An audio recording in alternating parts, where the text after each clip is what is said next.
और सरकार को इसकी गहराई में जानना चाहिए कि क्या कारण है जिसके कारण करोड़ों रुपए का नुकसान इंडस्ट्री का हुआ, जान माल का नुकसान हुआ।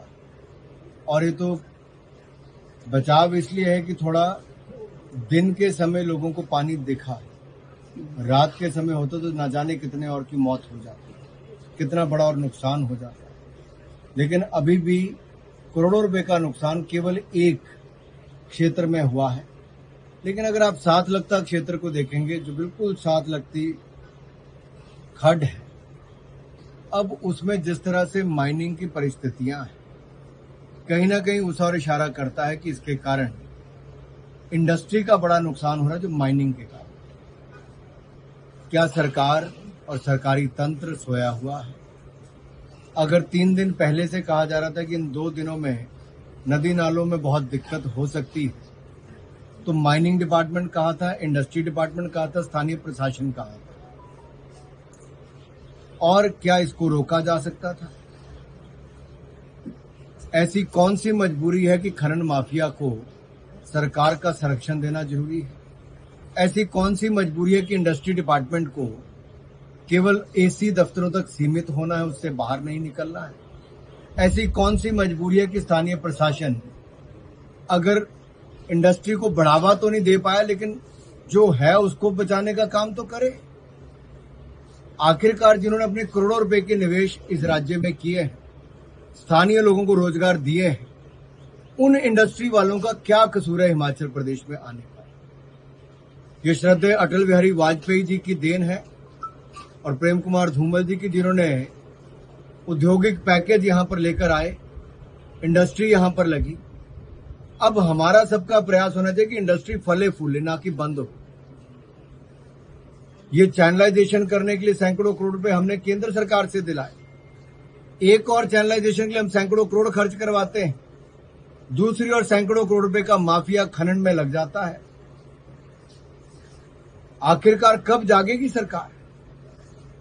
और मेरा अनुरोध सरकार से यह है कि जो स्थानीय इंडस्ट्री का नुकसान हुआ है, उसकी भरपाई जल्द से जल्द हो, और जो इंश्योरेंस कंपनीज हैं वो भी इसका मुआयना जल्द करके अपनी प्रक्रिया को पूरी करें, ताकि इनकी वर्किंग कैपिटल में कोई नुकसान ना हो।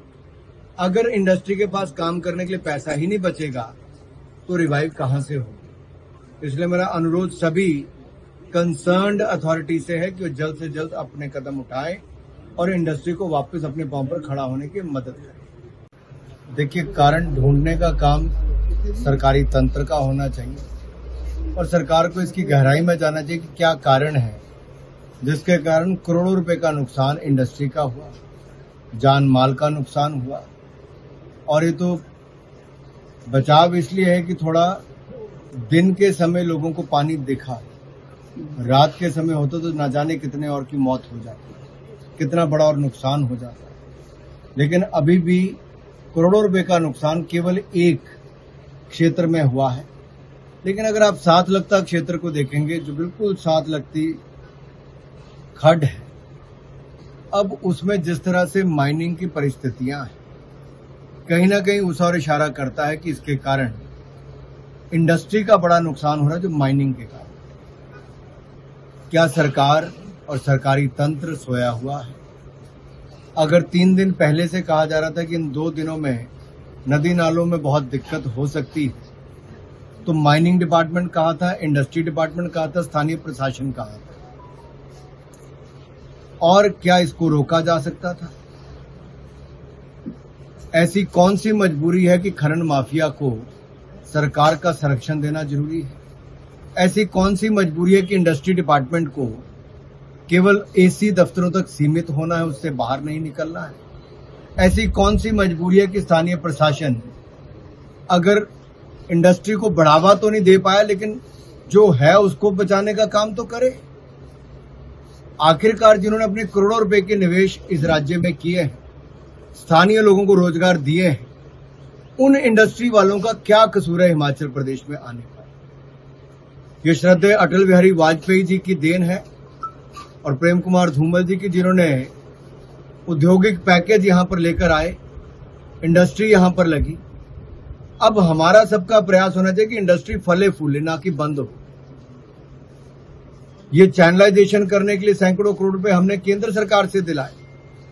एक और चैनलाइजेशन के लिए हम सैकड़ों करोड़ खर्च करवाते हैं, दूसरी ओर सैकड़ों करोड़ रुपए का माफिया खनन में लग जाता है।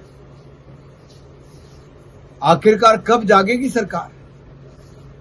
और मेरा अनुरोध सरकार से यह है कि जो स्थानीय इंडस्ट्री का नुकसान हुआ है उसकी भरपाई जल्द से जल्द हो, और जो इंश्योरेंस कंपनीज हैं वो भी इसका मुआयना जल्द करके अपनी प्रक्रिया को पूरी करें ताकि इनकी वर्किंग कैपिटल में कोई नुकसान ना हो। अगर इंडस्ट्री के पास काम करने के लिए पैसा ही नहीं बचेगा तो रिवाइव कहां से होगी? इसलिए मेरा अनुरोध सभी कंसर्न्ड अथॉरिटी से है कि वो जल्द से जल्द अपने कदम उठाएं और इंडस्ट्री को वापस अपने पांव पर खड़ा होने की मदद करें।